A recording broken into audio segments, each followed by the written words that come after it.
The Animal, Part 8. Adam stepped into the cavern with the crystallized animals, with the tundra following behind. Why are these animals frozen? They are not animals. These crystals represent the life force of a species. The size of the crystals represents if they are about to go extinct. Once a crystal crumbles, well, then the species is dead. So pay close attention. Speaking of crystals, Atandra walked over to the green shiny rock that has a small brown bird encased in it. She broke off a piece and ingested it like it was candy. In moments, she slowly began to float. Adam looked at the woman surprised. You're floating. Not floating. Then she stretched out her hand with a big smile forming on her face. Suddenly, she began to zoom through the air as if she herself had wings. Flying. Wow. Adam stared in astonishment. Here. She threw Adam a piece of the crystal. Adam examined the green rock with curiosity, then slowly bit into the rock. The crystal had a sweet, tangy flavor at first, but then slowly turned bitter. Yuck! He exclaimed. Slowly, he felt being lifted from the ground. Adam looked down and saw that he was hovering himself. A giant grin formed across his face, and he quickly zoomed around the air with Atandra by his side. I am never gonna touch the ground again, he said ecstatically. Careful now. You are tapping into a new power you have yet to understand. Each power is broken down into a class of animal, and then there's a type of animal. Right now you are harnessing the power of Aves, also known as bird. Type, brown thrasher. The more you tap into the power, well, Adam winces in pain. His face feels like it's on fire.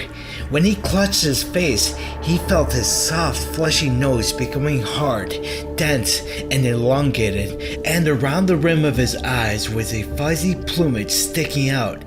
Even his small eyes were quickly growing in size, with his clear vision becoming more amplified by the second. Atandra, help! He panicked. Relax, I got you. She quickly flew over to his side. How do I stop this? He screamed in horror as he was becoming more bird-like with each passing second. She pulled out a small satchel from her furry pelt and brought it up to the boy's mouth. Breathe out as if you were trying to blow air. He did as instructed.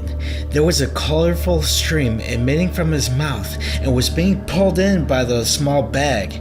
Adam felt the burning sensation subsiding. His nose once more became soft and fleshy, and the plumage on his face disappeared without a trace. She gripped onto the boy's forearm as they slowly descended down to the ground. Relax, she said in a calm manner. And as soon as they touched the ground, Adam flew into a frenzy. What was that? What was happening to me? You were becoming the very animal you were harnessing the power of. You tried to tap into the power too quickly, and your body didn't have time to adjust to it. You were supposed to ease into the power and let your body get used to it, not just use the power freely, especially since you are new to this. I am guessing you can only access the power very briefly and very little of it, or else you start turning into the bird. Just try to focus on not flying off. Hover for a few hours and gradually increase your speed. Got it. He ate a piece of the crystal and began to hover. Just focus and very, very slowly increase your speed. Like this, he immediately zoomed through the air and began to transform. Over the next 7 months, Adam had extreme difficulty controlling the power, but through Atandra's guidance, he eventually was able to harness the power for 3 minutes, before he gradually begins to transform into the brown thrasher. Yeah! Eventually I can stay in the air all day. Psh, not even I could do that, and I lived for over thousands of years. But once you master the class of animal, you pretty much have access to any type you want. Now calm down, I gotta tell you something. Oh, we shall see, he said confidently. He slowly hovered closer to Atandra until he was right next to her, all the while still gloating. Watch, I will surpass even you, and I will be the first one to do it. Adam, you and the rest of the caretakers of the island got nothing on me. Even Zero Sapien is gonna flip once I mastered flight for a full day, talking about, Adam, listen! Atandra snapped. As you know, I am very old, and the more I use my powers, the frailer I get. The last time you saw me use it fully, you almost got me killed. I am afraid I only have 6 years of living left, and that is not a lot of time to train you. So, I am going to need you to pay more attention from here on out. A worried look came over Adam's face. Are you serious? I don't know if I'm ready by then. How would I take care of the animals? Don't worry, kiddo. I ain't dead yet. I will teach you the ropes. All I am asking is for you to take things more seriously. I know you're gonna make it just in time because of your grit. You may be kind, but you have the most gumption I have seen. Despite you messing up, you keep on pressing on, and that itself is the concept of nature. She walked over to a large crystal that housed a large, scaly black lizard. You are like this Megalania. It thrives in a hot climate, but once it gets cold, the animal finds a way to survive by slowing its metabolism down, and when it thaws out, it continues to press on. Speaking of becoming a Megalania, she looked at him with a large grin. Oh boy, he muttered. He resumed training by harnessing the powers of the reptilia, mammalia, and the ectotherms, but the one he had difficulty the most was the insectola. It was a full year and he still has not shown any signs of progress. No matter how hard he tries, he instantly develops bug-like features and starts behaving like an insect. We moved into a deep forest, hoping that it will clear the young mind, but he still had the same trouble. Damn it! I'm not getting anywhere with this. Keep calm. You don't want to fully transform, especially if you're trying to emulate the power of an insect. They are the strongest in the animal kingdom. Keep calm, you say. I have been trying to activate this power for a damn year, and I still haven't made any progress. I need to force it out by whatever means necessary. Stop right there. If you force it out, you may do much more harm than good. Oh yeah? How so? When I was just about your age, I had the same trouble with activating my mammalia powers.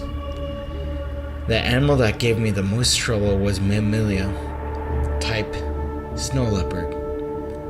My master Jackson told me to not stress and to just try to think of the behaviors of that particular type of animal. I did not listen. I immediately pushed my master away and ran into the forest. I thought that if I spent one day as an animal, I was for sure gonna be able to control my powers. Then when I was alone, I tried once more. Put all my efforts into harnessing the power of the snow leopard, but my mind was becoming hazy, and I lost control of my powers and morphed into some abomination. Jackson and I fought for several days. Despite being strong and skilled in the ways of the animal, he was old. When I came to, he was in my arms, dead. I did not use my powers for a year after that incident, but I learned how to cope with my mistake and overcome my problems. I do not want you to make the same mistake I did. You have to be better than me as the new guardian of this island. That is why you need to Suddenly, a spine-tingling sensation bolted through their bodies. What the hell was that? It felt like something cold came through my body. Another thing, the more you master the class, the deeper your connection to the island becomes. And what you just felt just now, well, something is attacking the island's heart. Stay here, Adam. I need to go. She bolted into the deep forest. I thought she would never leave. A deep, growling voice came from the underbrush. Out came a lanky, small ape that had a scar on his left eye. We locked eyes once. Yes, I recall. I swung across the jungle with my kin, and you were sitting there dumbfounded. But let's put all that aside. Here's what's gonna happen, cub. You stay out of my way, and let me kill your mentor, or you will perish right here and now. Immediately, Am's concerned look turned into a deep scowl. Yeah? I guess I'm gonna have to die. If you can kill me, that is. I was hoping you would say that, he said with a smirk. For what it's worth, your master had this coming. He pulled out a glowing rock that pulsed in a rhythmic tone. On the rock was a bed of grass that was constantly changing color from a bright yellow-green to a crimson blood red. Wait, is that... Adam stammered. Yup. He bit into the rock and swallowed. His stubby body immediately tripled in size. The fur across his body molted, exposing muscles that were quickly bulking up. His hair grew into long, wavy locks, with the short eyebrows molding into them. His canines became long and sharp like daggers, and there was a look of primal madness that shook Adam to his core. You're dead! The ape roared as he blitzed his prey with blinding speed. Before Ivan landed a blow, Adam instantly hardened his arms to have skin as tough as a crocodile's and the dense muscle of a silverback ape. The impact sent him flying into the bushes, but he immediately got up and lunged at Ivan. With his claws, he slashed repeatedly at Ivan's face, puncturing both of his eyeballs. The ape clutched his face and roared in rage. Little bastard! He screamed. Ivan can only see darkness, but gradually his eyesight began to return, and within the matter of minutes, he was able to see clearly once more. Only he saw that he was alone in the dark forest. Come out and fight me, cub! Adam quickly darted across the island with the swiftness of a monkey and the speed of a cheetah, hoping that he would reach a tundra in time before his powers expired. When he reached the heart of the island, the cave was full of apes, similar to the ones he just fought. They were screeching, biting, hooting, and clawing at Tundra, who simply ignored the pain. With a swipe of her hand, she was ripping off faces, caving in chests, and disemboweling every ape that was unfortunate enough to cross her path. With the last of his power, Am joined in on the carnage, quickly dispatching the apes that were dogpiling a Tundra.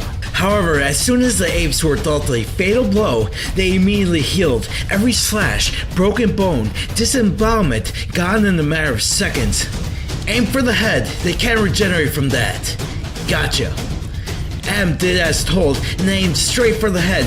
His fist landed, but it did not lob the head off the apes. Instead, it just simply made the ape flinch. His powers are gone. Grab him! One of the apes shouted.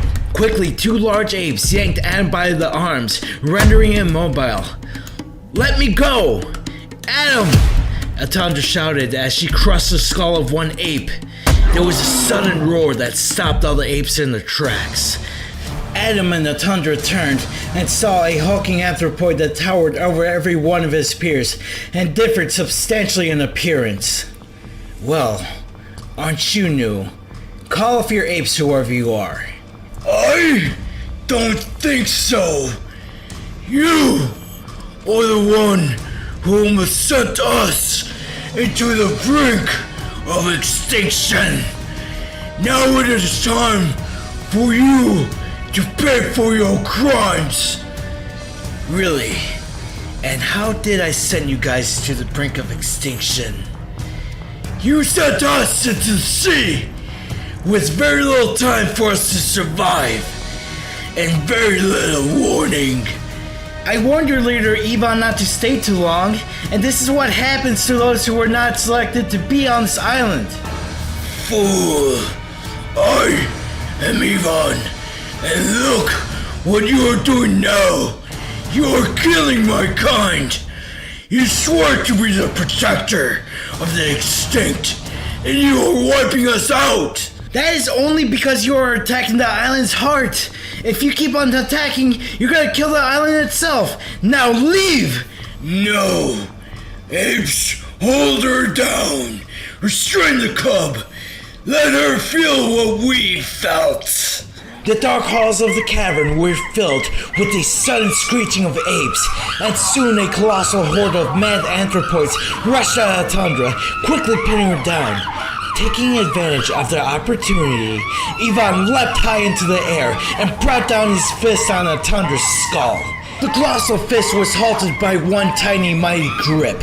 Ivan looked in surprise that Tundra caught his punch. Not only did she caught it, but there was an eerie grin that was portrayed across her face. So you want to make me feel like how you felt that day you chose not to take my advice. She sent Ivan flying through the cave walls with a mighty punch, where he landed on a mountainside. She emerged from the hole she created with a look that was more bestial than human. Your foolishness knows no bounds.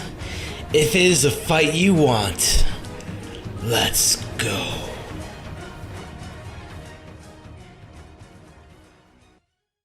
Thank you so much for looking at my content, and be sure to hit the subscribe button if you want to see more, and the notification so you know when it's out.